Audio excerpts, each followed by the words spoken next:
पिता तो आपको प्रत्येक जूनी में प्राप्त हो जाएंगे। पशु बनोगे वहां माता पिता, पक्षी बनोगे वहां माता पिता। लेकिन सतगुरु सेवा और बंदगी ये फेर मिलन की ना। पुण्यात्माओं, मनुष्य शरीर के अंदर ही ये वस्तु उपलब्ध हो सकती है।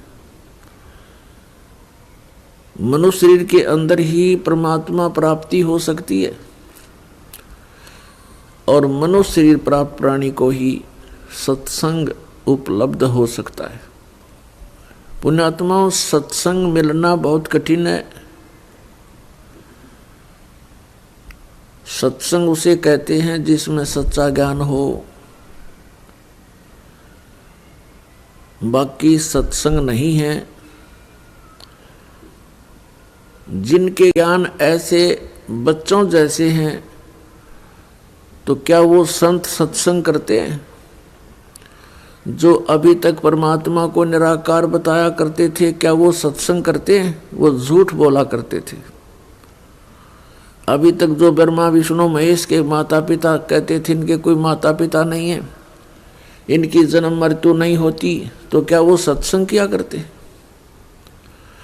जो संत ये बताते हैं सतलोक में प्रकाश ही प्रकाश है, भगवान है ही नहीं, आत्मा उसमें जाकर के ऐसे लीन हो जाती है जैसे बूंद समुद्र में, तो क्या वो सत्संग किया करते?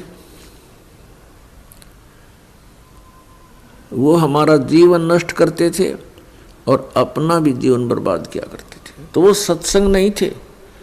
और बोले श्रद्धालु उनके द्वारा दिए गए वचनों को सत्संग जानकर निश्चिंत हुए बैठे थे। अब सत्संग आपको अब प्राप्त हुआ है या उन महापुरुषों ने सत्संग किया था जिनको परमात्मा मिले थे? परमात्मा की प्राप्ति के उपरांत जिन्होंने जो वचन बोले वो सत्संग था। उनमें कौन कौन से महापुरुष थे जिनको आदरणीय नानक साहिब जी, आदरणीय दादू साहिब जी, आदरणीय गरीबदास साहिब जी गांव छुडानी जिला झज्जर हरियाणा वाले, आदरणीय गीसादास साहिब जी गांव खेखड़ा जिला मेरठ उत्तर प्रदेश वाले, इन महापुरुषों ने जो परमात्मा प्राप्ति के बाद जो वचन बोले वो सत्संग था। और इनके अतिरिक्त जो वचन इन महापुरुषों की वाणी से मेल नहीं खाते वो सत्संग नहीं है। अब इन महापुरुषों ने क्या बताया है? अनंत कोट ब्रह्मांड का एक रति नहीं भारे, सतगुरु पुरुष कबीर हैं ये कुल के सिरजनहारे। ना सतगुरु जननी जने उनके माने बापे, पिंड ब्रह्मंड से रहित हैं नावा तीनों तापे। परमात्मा स्वयं भी आकर के क्या बताते हैं कि चारों युग में संत पुकारे, कूक कहा हम हेल रे, हीरे माणिक मोती बरसे ये जग चुगता ढेल रे। पुण्यात्माओं, परमात्मा के गुणों में, परमात्मा की लीला में जो सदग्रंथों में वर्णित है, स्पष्ट किया हुआ है कि वो परमात्मा ऊपर सतलोक में रहता, सचखंड में। संत भाषा में उसको सचखंड कहते हैं और वेद भाषा में उसको रतधाम बोलते हैं। रतधाम मीन सतधाम, सतलोक कहो, सतधाम कहो। संत भाषा में परमात्मा की उपाधि सतपुरुष, अकाल मूर्त, शब्द स्वरूपी राम आदि से कहा जाता है। वेदों और गीता में उसको परम अक्षर ब्रह्म कहा है, सच्चिदानंद घन ब्रह्म कहा है, दिव्य परम पुरुष कहा है। वो परमात्मा हम सबके पिता है। हम अपनी गलती से काल के जाल में फंस गए हैं, वो दयालु हमारे लिए फिर भी भटक रहे हैं। पुण्यात्माओं, अब समय आ गया है, बहुत सतर्क होना पड़ेगा आपको। असंख्य जन्म हो गए आपको इस काल के लोक में कष्ट पर कष्ट उठाते हैं। उसके विषय में बताते हैं, कोटि जन्म तो भरमत हो गए, कुछ ना हाथ लगा रे, और कुकर सुकर खरबा बोरे, कौआ हंस बुगारे। कोटि जन्म तू राजा की, न मिटी न मन की आशा, भिक्षुक ओ के दर दर घूम लिया, ये मिला न निर्गुण रासा। इंद्र कुबेर ईश की पदवी, ब्रह्मा वर्ण धर्मराया, विष्णु नाथ के पुर को जाके तू फिर भी वापस आया। असंग जन्म तन मरत्या हो गए, जीवित क्यों ना मरे रे, और 12 मद मैल मठ बोरे, बहुर न दे धरे रे। दोजक बष्ट सभी ते देखे, राजपाट के रसिया, 3 लोक से तरपत नाही, ये मन भोगी खसिया। 3 लोक से तरपत नाही, ये मन भोगी खसिया। सतगुरु मिले तो इच्छा मेटे, पद मिल पदे समाना, चल अनसा उस लोक पठाऊं, जो आदि अमर अस्थाना। 4 मुक्ति जहाँ चंपी करती, माया होरी दासी, दास गरीब अभय पद पर से, वो मिले राम अविनाशी। पुण्यात्माओं, आप बिल्कुल बालक हो, काल ने आपकी बुद्धि को इतना सीमित कर दिया, जैसे संतों को हम ऐसे नजर आते हैं जैसे एक भैंस का बच्चा मर जाता है तो व्यापारी लोग क्या करते हैं, उसके खाल उतरवा लेते हैं बालों समेत, और उसको साफ करके उसके अंदर भूस भर देते हैं, भूस, और ऊपर से चमार से उसको सिलवा लेते हैं। एक पूंछड़ सी लटकती रहती है, और उस भैंस के सामने उस बुत को, उस कार्टून को रख देते हैं, और उसको चाटती है, उसको प्यार करती है, उसको अपना। महापुरुषों ने जिनको परमात्मा मिले और सचखंड के दर्शन हुए, उन्होंने हम ऐसे नजर आते हैं कि इस हार्ड मांस इसके अंदर भर के ऊपर चाम लपेट दिया और ये बता दिया, ये तेरा बेटा या तेरी बेटी, इस तरह तुम्हारा परिवार बना दिया। पुण्यात्माओं, आप जी ने थोड़ा विवेक करना पड़ेगा। कितनी बार संतों ने हमें कोशिश की है समझाने की, लेकिन हम इन काल के दूतों से प्रेरित होकर के भगवान के मार्ग को त्याग कर कुमार्ग स्वीकार कर लेते रहे, जिस कारण से हमारी बुद्धि विकसित नहीं हो पाई। वो परमात्मा हमारे लिए कितना कष्ट उठा रहे हैं, वो हमें बताने की चेष्टा कर रहे हैं कि सतलोक में चलो, वहां तुम्हें सुंदर शरीर मिलेगा, उसके अंदर ये नाड़ी तंत्र नहीं होगा, 5 तत्वों से बना हुआ नहीं होगा, उसमें ना कोई रोग कोड होगा, उसमें बीपी हाई लो नहीं होगा, उसमें कभी वृद्धावस्था प्राप्त नहीं होगी। वहाँ सचखंड के अंदर आप की ऐसी सृष्टि होगी, ऐसा ही परिवार होगा जैसा यहाँ पर है, और वहाँ कोई काम नहीं। अपने आत्माओं, आपकी संतान हुई, आपने मकान बनाए, उन बच्चों के लिए सारी सुविधाएं की और करते ही रहते हो। अब ये नहीं पता पिता की मृत्यु हो जाए, पता नहीं माँ की मृत्यु हो जाती है, और पता नहीं बेटा मर जा, बेटी मर जा। तो हम जिस व्यवस्था में सारा जीवन बर्बाद कर चुके, उसका हमें क्या लाभ हुआ? लेकिन हम सोचें क्या इसका विकल्प नहीं? हम देखते उसके साथ भी ऐसी घटना होगी, उसके साथ भी होगी, कोई बात नहीं है, तो होती रहती है। अब परमात्मा ने इसका विकल्प बता दिया, इसका अल्टरनेट बता दिया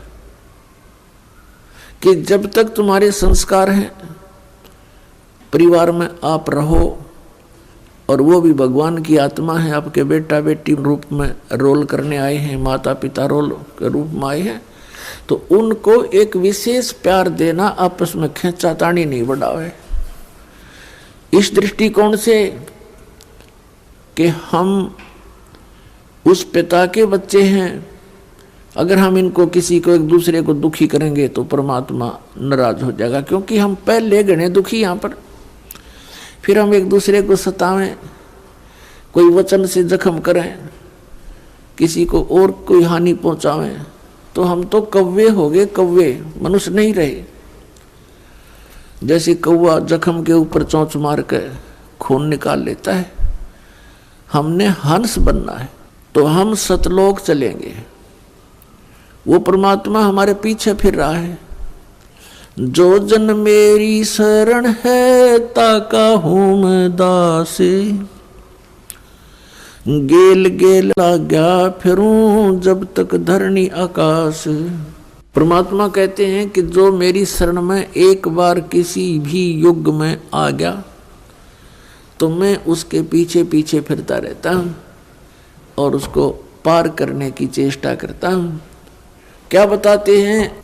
अनंत कोट बाजी जहां हम रचे सकल ब्रह्मंडे, कह कबीर मैं के करूं यू काल करे जीव खंड। कबीर साहब बताते हैं कि मैं इतना समर्थ हूं, ये सभी ब्रह्मांड मैंने रचे, अनंत कोट बाजी जहां रचे सकल ब्रह्मंड, और कहे कबीर मैं क्या करूं ये काल करे जीव खंड। पुण्यात्माओं, आपने ये अमर कथा कभी सुनी नहीं थी। आप जी ने अपने ही धर्म मजहब के अंदर चल रही कथाओं को सुना, उन्हीं के आधार से आपका माइंड सेट हो गया। अब इस अमर कथा को सुनकर बहुत दिनों में जाकर आपका विश्वास होगा,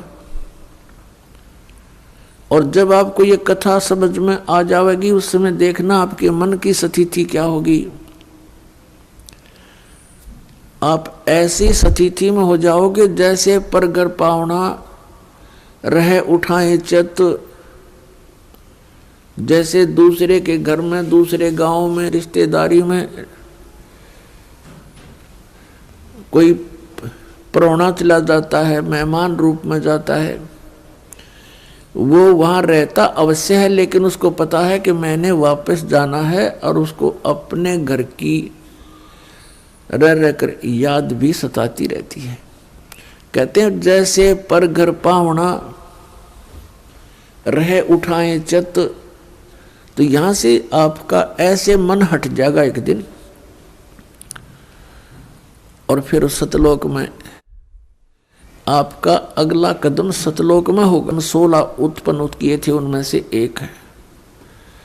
जोगजीत जानकर मेरे साथ इसने बहुत अड़ंगा अड़ाने की चेष्टा की, लेकिन मेरी शक्ति के सामने ये हताश हो गया। फिर चरण पकड़ लिए, रोने लगा, हाहाकार मचा दी। जब मैंने इसको कारण बताया कि मैं किस उद्देश्य से आया हूँ, धर्मदास साहिब जी को परमात्मा बता रहे हैं कि धर्मदास, प्रथम सतयुग के अंदर जब मैं यहाँ आया तो इसने मेरे साथ बहुत कलह मचाई। जब मैंने अपनी शक्ति का प्रयोग किया तो इसकी नहीं पार बसाई। चरण पकड़ लिए, पैर पकड़ के कहता, जोगजीत आप किस लिए आए हो? तो मैंने इसको बताया कि मैं नीचे जाऊंगा और सभी प्राणियों को बताऊंगा कि यू परमात्मा नहीं है, यू भगवान नहीं है जिसको तुम भगवान मान रहे हो,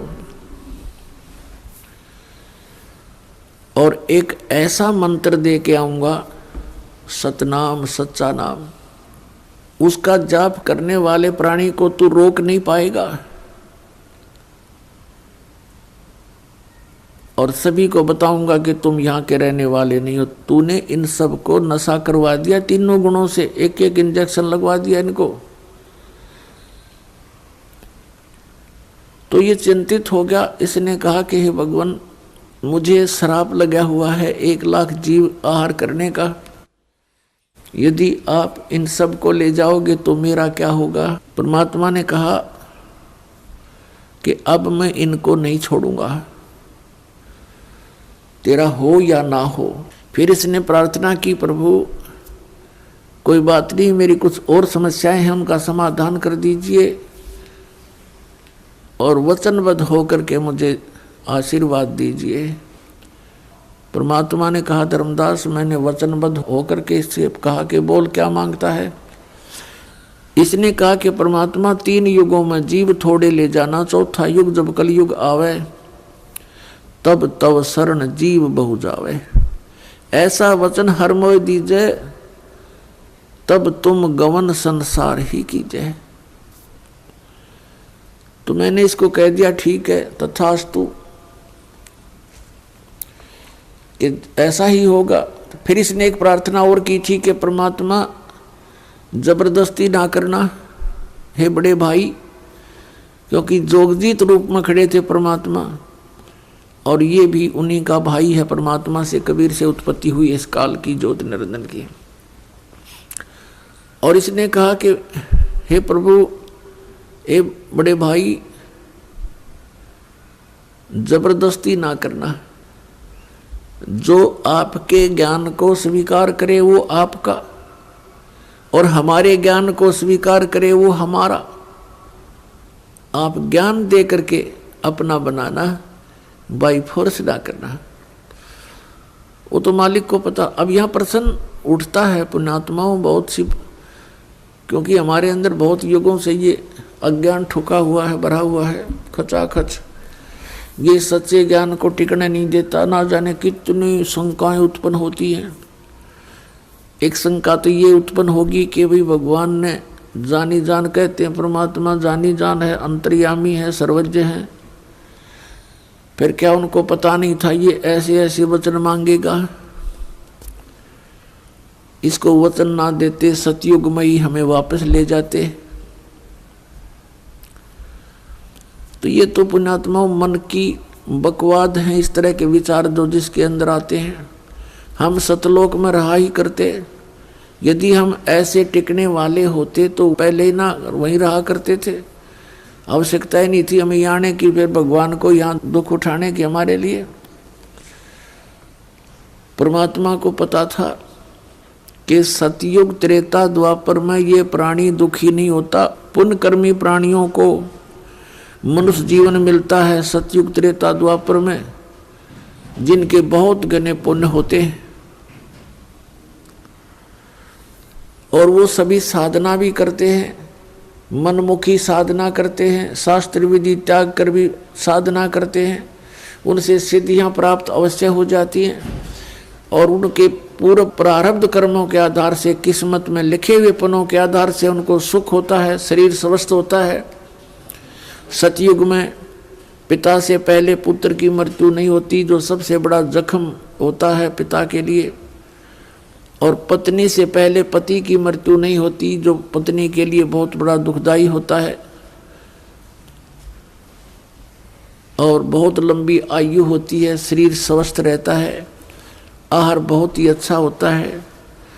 तो इस प्रकार जब पिछले पनों से उसको लाभ होता रहता है, साधना गलत करता रहता है, पूजाएं मैं कर रहा हूँ इनसे मुझे लाभ हो रहा है अज्ञानता के कारण, तो परमात्मा के ज्ञान को जो पहले वाले साधना से बिल्कुल हटकर होता है उसको ये प्राणी बिल्कुल स्वीकार नहीं करता।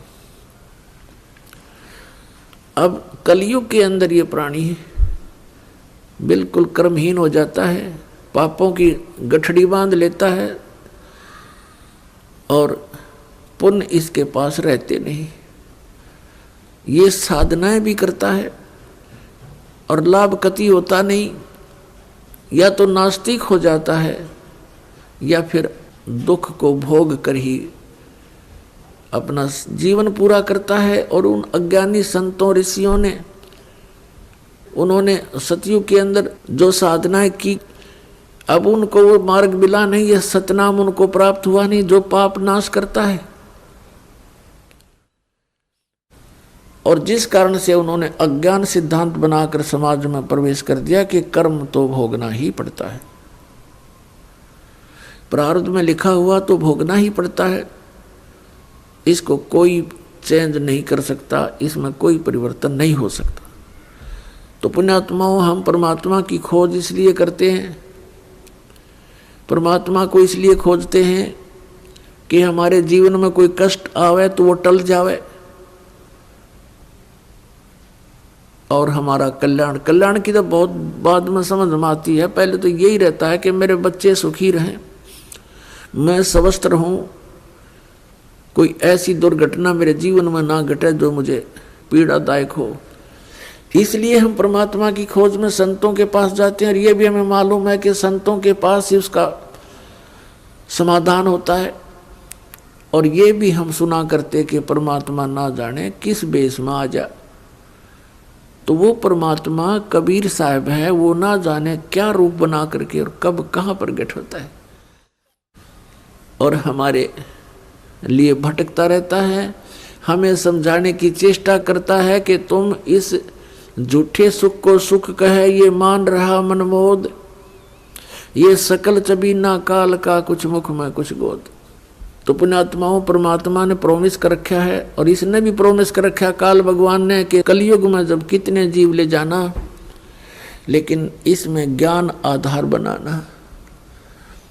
तो पुण्यात्माओं,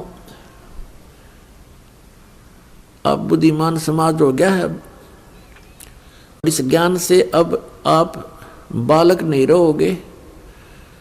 परमात्मा के प्रयत्न को गहराई से सोचना, वो क्यों भटक रहे हमारे लिए सतलोक न छोड़ के, क्योंकि हम उनके बालक हैं, हम उसकी आत्मा हैं। और इनको काल इसलिए परेशान कर रहा आप जी को कि जितना मैं इनको सताऊंगा उतना ही वो दुख पावेगा। अपने आत्माओं, आप बालक हो, ये हमारे साथ क्यों प्रतिशोध ले रहा कि इसने वहां पहले तो तप करा, फिर तप करा, फिर तप करा, 3 बार, उससे इसने 21 ब्रह्मांड प्राप्त किए, फिर 5 तत्व 3 गुण परमात्मा ने इसको दे दिए कि ले जाओ खेल खिलौनों से। फिर हम इस पर आसक्त हो गए, हम परमात्मा को भूल गए, अपने भगवान से मन हटा लिया। जो हमें सब सुविधा सब सुख देवा था उससे मन हटा करके एक हीरो की तरह हम इसको चाहने लग गए, जिस कारण से हम भगवान के दिल से उतर गए। और देखो सेब कितना अच्छा फल होता है, यदि वो सेब खराब हो जाता है तो वो दुकानदार उसको रखता नहीं, उसकी आत्मा बहुत दुख पावे। एक सेब खराब हो गया, बाहर फेंकना पड़ा कूड़े में, तो हम वहाँ खराब हो गए थे भाई बच्चों। तो परमात्मा का आत्मा बड़ी दुख पाई कि ये औरों ने भी खराब करेंगे यहाँ पर, इसलिए हमें हमारी ही इच्छा से इनके साथ भेज दिया कि तुम जाओ फिर यहाँ से ले लो टिंडेज के साथ जाके। अब इसने फिर अलग ब्रह्मांड के अंदर परमात्मा ने व्यवस्था की, एक जिस आत्मा ने सबसे पहले स्वीकृति दी थी इस काल के साथ आने की, उसको एक लड़की रूप बनाया जिसको अब दुर्गा कहते हैं। उसके अंदर हम सभी को बीज रूप में भर दिया और उसको सबद शक्ति दे दी कि बेटी तू जितने जीव कहे यू काल उत्पन्न कर देना, वचन से बोल देना, उतने प्रकट हो जाएंगे। पुण्यात्माओं, हम अज्ञान को सुन सुनकर स्थान स्थान पर हमारा माइंड, हमारा मन अड़ जाता है कि ये कैसे हो सकता है। जैसे एक समय ऋषि वाल्मीकि जी ने एक कुशा से डाब से पुत्र बना दिया था सीता के लिए और पालने में लुटा दिया बना करके। सीता जब कपड़े धोकर आई तो पुत्र को देखकर पूछा, पिताजी ये पुत्र किसका है? कि बेटी क्या बात आपका नहीं है? कि मैं तो पुत्र को साथ लेकर गई थी कपड़े धोने के लिए। ऋषि जी ने सोचा था कि लड़की के बच्चे को कोई उठा ले गया है जंगली जानवर वारो रो मर जाएगी, इसलिए उसने एक लड़का उत्पन्न कर दिया है जिसका नाम कुश रखा। और लव सीता से उत्पन्न हुआ था श्री राम के सहयोग से। तो कहने का भाव ये है कि उस ईश्वरीय शक्ति को थोड़ी बहुत संग्रह करके ये ऋषि लोग भी चमत्कार दिखा देते हैं, और वो तो परमात्मा के पास तो ये चमत्कार थोक के भाव के हैं। तो ये अलग ब्रह्मांड में जब रख उसके साथ जोर जबरदस्ती करनी चाहिए, तो लड़की ने उसके पेट में शरण ले ली सूक्ष्म रूप बना के। तब परमात्मा ने जोग जीत रूप में आके उस ब्रह्मांड में इसको कहा था कि आज से तुझे एक श्राप लग गया, 1 लाख मानव शरीरधारी प्राणी जीव खावेगा, 1.25 लाख उत्पन्न करेगा। और लड़की को उसके पेट से निकाल दिया, पेट चीर के हाथ से वचन से ऐसे नाखून मार दिया पेट पर, और वचन से वो बाहर आ गई। फिर एज इट इज वचन से अपने आप जख्म भर गया। तो परमात्मा की शक्ति पुण्यात्माओं पर बल है। हम आध्यात्मिक मार्ग से कोसों दूर हो गए, इसलिए हमने इन परमात्मा की लीलाओं पर अविश्वास शीघ्र हो जाता है। लेकिन अब अविश्वास ना करके विश्वास पूर्ण करो। तो वहाँ क्या कहा, तब इसको आदेश सुना दिया कि तू निकल जा अपने 21 ब्रह्मांड लेकर यहाँ से। आदेश सुन ले पिताजी का और निकल जा यहाँ से 21 ब्रह्मांड समेत। इसने फिर बहुत हाथ जोड़े, पैर पकड़े, मेरे से गलती होगी, मुझे रख लो यहीं पर, मुझे दूर ना भेजो। लेकिन परमात्मा ने इसकी एक नहीं सुनी और इसको वहाँ से यहाँ फेंक दिया 16 शंख कोस की दूरी पर। नील पद्म शंख 16 शंख कोस, 1 कोस लगभग 3 किलोमीटर के आसपास होता है। इतनी दूरी पर आ गया ये सतलोक से इसका पूरा विमान 21 ब्रह्मांड का। तो इसने उसके बाद से परमात्मा से प्रतिशोध लेने के उद्देश्य से हमें या इतने दुख देता है कि एक पल भी चैन से ना टिक सके, सांस ना ले सके। अब देखते हो पुण्यात्मा हूँ, पशु पक्षी ये कितने कष्ट उठाते हैं। आप देखते हो मनुष्य जीवन में कोई सुखी है? इस झूठे सुख को सुख मान बैठे हैं हम। और परमात्मा हमें याद दिलाते हैं आकर के कि तुम काल के जाल में हो। आप जी को इसने मिसगाइड करके इतना ही सीमित कर दिया आपकी बुद्धि को, संतानों उत्पत्ति को ठीक कर लेना सारा जीवन, ये सोच करके बुढ़ापे में सुखी होऊंगा मैं, बुढ़ापे में मेरा जीवन ठीक कट जाएगा, बढ़िया कोठी बना दूं, बच्चों को सुखी कर दूं, गनाए धन बना दूं। अपने आत्मा बुढ़ापे तक, पहली तो ये बात है कि बुढ़ापे तक आप रहोगे कि ना रहोगे, वृद्ध अवस्था तक। और वृद्ध अवस्था होने के बाद फिर सुख कहाँ से? वृद्ध अवस्था में सपने में भी सुख नहीं है। तो हमारी सारी ही सोच इस टाइप की थी जो हमें केवल दुख दे सकती है, सुख नहीं। बुढ़ापे में कभी तो जाड़ पड़वानी, कभी आंख बनवानी, और कभी कोई बच्चा कुछ बोल रहा है, कोई पुत्र वधू कुछ कह रही है, कहीं पौत्र को कोई गड़बड़ होगी, कहीं पौत्री का गड़बड़ होगी, कोई देवता मर गया, कोई देवती मर गई। तो ये सब कष्ट उस व्यक्ति को होते हैं जो वृद्ध अवस्था प्राप्त कर चुका है। और सोचा नहीं होता बुढ़ापे में सुखी हो जाऊंगा, इब तो धंधा करके बच्चा न पाड़ पोष दूं। तो पुण्यात्मा बुढ़ापे में तो जिए जानेगा जिसा सुख होगा तुम्हें। तो इसलिए परमात्मा हमें याद दिलाते हैं कि जिस प्रोसेस में आप अपना सारा जीवन न्यौछावर किए बैठे हो, ये आपकी महाभूल है। इसके साथ साथ और भी कार्य आपका एक अनिवार्य है, वेरी इम्पोर्टेंट है, उसको तो आपने शुरू ही नहीं किया। अब जैसे हम देखा करते थे, बुजुर्ग आपस में बैठ कर बतलाया करते थे। क्या कहते थे, और भाई कुशल हो? तो वो कहता था मौज हो रही है, कत्ती ठाठ हो गए। 2 बेटे थे, 2 बेटी, सबका विवाह कर दिया। पुत्र पर भी पुत्र हो गया, पुत्रियों पर भी पुत्र हो गए, और बस मेरा तो जीवन सफल हो गया। अब बेशक उठा ले भगवान मने, मुझे बेशक उठा ले परमात्मा, मेरा काम पूरा हो गया। अब इस तत्व ज्ञान की रोशनी में पता चला कि खाक पूरा हो गया तेरा समय, जीवन कहाँ से सफल हुआ? जीवन तो बर्बाद हो गया आपका।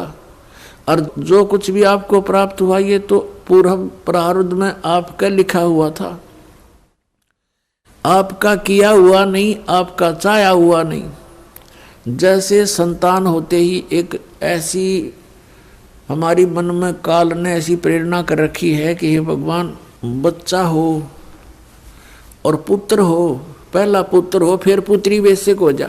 फिर करता रहे दिमाग रे, रात बसेरा कर ले डेरा, चले सवेरा त्याग रे, चले सवेरा त्याग रे। और बात तेरे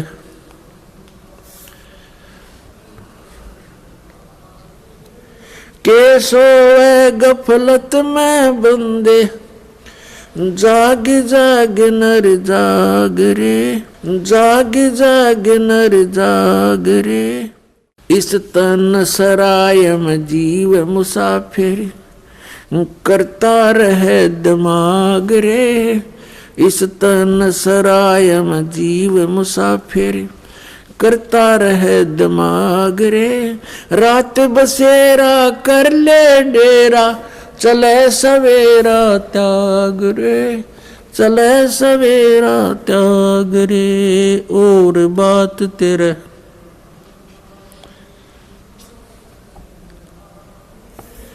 के सोए गफलत में बंदे,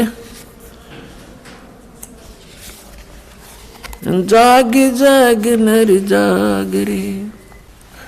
उमदा चोला बण्या अमोला, लगे दाग पे दाग रे।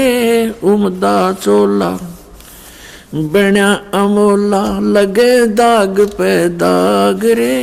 2 दिन की गुजरान जगत में, क्यों जले बिरानी आग रे, जले बिरानी आग रे। अर सुमरे सो हंस कवावे, ये कामी क्रोधी काग रे। अर सुमरे सो हंस कवावे, कामी क्रोधी काग रे। बोरा न भर में विष के बन में, चल बेगमपुरी बाग रे, चल बेगमपुरी बाग रे। और बात तेरे काम न आवे, संतों शरण लाग रे। के सोवे गफलत में बंदे, भाई शब्द सैन सतगुरु की पिछाणी, पाया अटल सुहाग रे। शब्द सैन सतगुरु की पिछाणी, पाया अटल सुहाग रे। नितानंद महबूब गुमानी, परगटे पूर्ण बाग रे, परगटे पूर्ण बाग रे। और बात तेरे काम न आवे, संतों शरण लाग रे। के सोवे गफलत में बंदे, जाग जाग नर जाग रे, जाग जाग नर जाग रे। पुण्यात्मा कबीर परमेश्वर जी अपनी प्यारी आत्मा को काल के जाल से निकालने के लिए कितना संघर्ष करते हैं। उसके लिए परमात्मा ने ज्ञान को ही आधार बनाया है। अब्राहिम सुल्तान अदम बहुत ही अच्छी आत्मा का व्यक्ति था। परमात्मा की खोज में, अल्लाह की चाह में साधु संतों से बहुत प्यार करता था। उसको जहाँ भी कोई संत मिल जाता या किसी संत की महात्मा की वो चर्चा सुनता, या तो उसको अपने पास बुला लेता था या स्वयं दर्शनार्थ चला जाता था। अपने आत्माओं काल ने तो ऐसा कर रखा हमारे साथ, ये नकली संत, नकली पंथ और डुप्लीकेट ज्ञान सुना के कि इनको नास्तिक बना दूं। एक संत के ऊपर वो बहुत विश्वास किया करता था और वो इब्राहिम सुल्तान उस फकीर के पास बहुत ज़्यादा उसके पास जाता था या उसको अपने पास बुलाता था, खूब दक्षिणा दिया करता था और वो एक नंबर का पाखंडी था। एक बार राजा ने, क्योंकि वो बहुत धनी व्यक्ति था, बहुत धनी राजा था, वो जूते जो होते हैं जूती पे पहना करते, पहले आप जूते कहने लगे उन्हें, उन जूते होते थे जो जूती थी, एक जूती की कीमत 1.25 लाख रुपए थी। उस समय का तो 1.25 करोड़ हो गए एक जूती की कीमत। उस जूतों के ऊपर हीरे, पन्ने, जवाहरात, मोती सब जगह उसमें गठे होते थे। एक उस राजा ने एक अंगूठी बनवाई जो बहुत कीमती थी, सोने की, उसके अंदर हीरे, मोती और ये इस तरह के कुछ नग लगवा रखे थे, बहुत ऊंची, अच्छी, चौड़ी। अब उस संत की वो बहुत आदर करता था, विश्वास किया करता था एक फकीर पर, वो डुप्लीकेट ठग था। उसने राजा की अंगूठी देखी, जूते तो मैं छुपा नहीं सकता, अंगूठी कैसे ले सकता हूँ। उसने वैसी ही अंगूठी एक डुप्लीकेट बनवा ली, पीतल की, मिलती जुलती कति, और राजा से कहा कि राजा आज नौका विहार करते हैं, मेरे साथ चलो। राजा तुरंत तैयार हो गया फकीर का आदेश मानकर। नाविक नौका चला रहा है, राजा और फकीर उसके ऊपर कुर्सी पर बैठे हैं। अब फकीर ने कहा कि राजन, और कहा, उसने क्या कहा कि हम फकीरों के क्या काम ये अंगूठी। अब वो ओरिजिनल पर देखता रहा और कहा, देखो राजा, ये इधर क्यों जा रहा नाविक तू? तो राजा का ध्यान उधर हुआ, वह डुप्लीकेट निकाल ली, वह डाल ली, हाथ में ले ली और कहा, राजन अंगूठी तो बहुत अच्छी है पर साधु संतों के क्या काम की, जल में फेंक दी।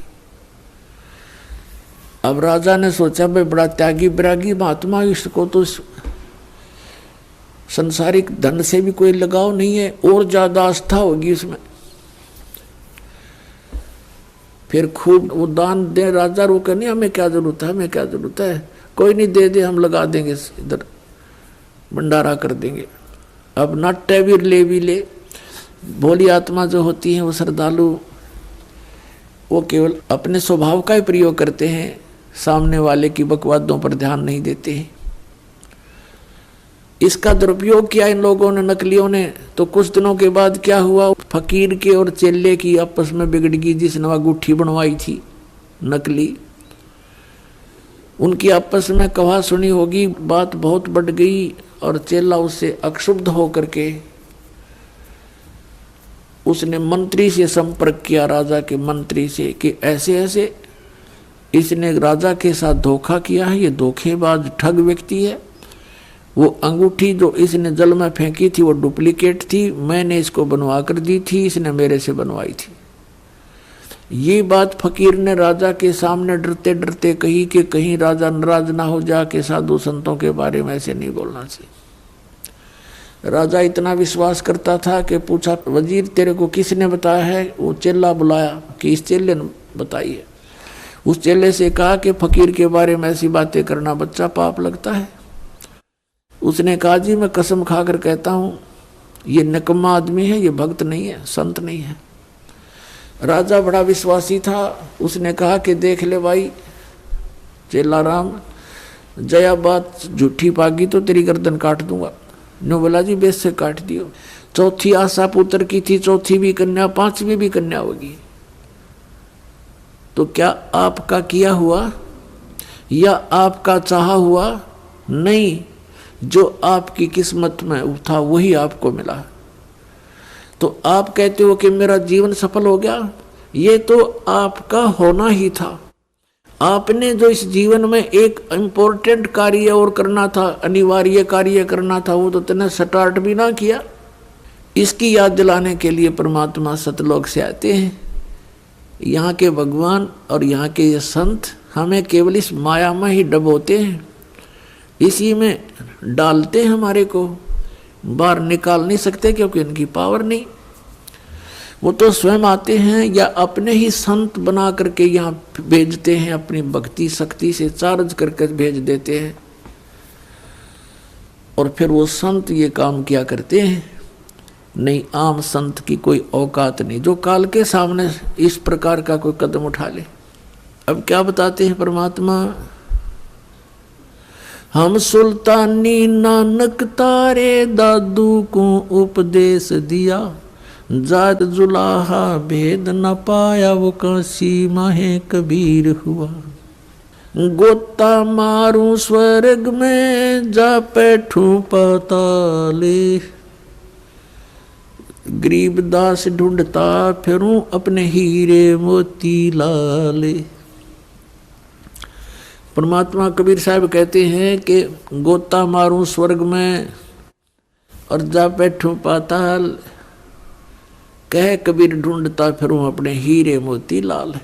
अब जैसे आपको कल सत्संग के अंदर दिखाया था, रूबरू करा था उन पवित्र सदग्रंथ वेदों से, उसमें क्या लिखा कि परमात्मा ऊपर ध्युलोक यानी तेजो में शरीर में और तेजो में लोक में राजा के समान विराजमान है और वहां से गति करके नीचे आता है और बहुत अत्यंत गतिशील पदार्थ के समान,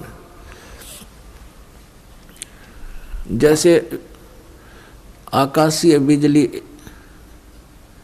गिरती है नीचे बहुत स्पीड से, ऐसे परमात्मा सतलोक से गमन करके चल के यहाँ आते। तो वो परमात्मा अच्छी आत्माओं को मिलते हैं, उनको उपदेश करते हैं, तत्व ज्ञान से परिचित कराते हैं, अपने से परिचित कराते हैं। तो उन महापुरुषों ने जो ज्ञान दिया वो परमात्मा से प्राप्त ज्ञान दिया। उनमें से अब्राहिम सुल्तान अधम भी एक महापुरुष हैं। अब्राहिम सुल्तान अधम ये कौन थे? एक बलख नाम का शहर है, बलख बुखारा, इराक के अंदर, और वहाँ का एक अब्राहिम सुल्तान अदम नाम का एक मुसलमान बादशाह था। पूर्व जन्म के संस्कार से उसके इतने ठाठ कर रखे थे, भगवान ने 18 करोड़ घोड़े खरीद रखे थे। पुण्यात्माओं, जब तक इस प्राणी को तत्व ज्ञान नहीं होता, यहाँ के ये कंकर पत्थर जोड़ने में ही लगा रहता है। उसने कहते हैं 16,000 औरतें से विलास करता था, 18 करोड़ घोड़े। गांव में पहले यदि एक घोड़ा किसी के पास होता तो बहुत बड़ा वो वहाँ का ठाकुर माना जाता था, बड़ा रईस व्यक्ति माना जाता था जो घोड़े पर चलता था, एक घोड़े पे। जैसे आजकल तो जिसके पास कार है उसको बहुत अच्छा धनी मानते हैं, तो उस समय घोड़े से ही उसके धन को आक्या करते थे, काउंटिंग करते थे। तो इस प्रकार 18 करोड़ घोड़े उसके पास, और ऊंट 8 तक गिनती नहीं, बहुत गिने थे। कहने का भाव यह है कि सर्वसंपन्न राजा था, लेकिन पिछले संस्कार भी साथ होते हैं। अब वो चाहे कितने ही सुख को प्राप्त है, लेकिन परमात्मा की चाह आत्मा को फिर भी बनी होती है।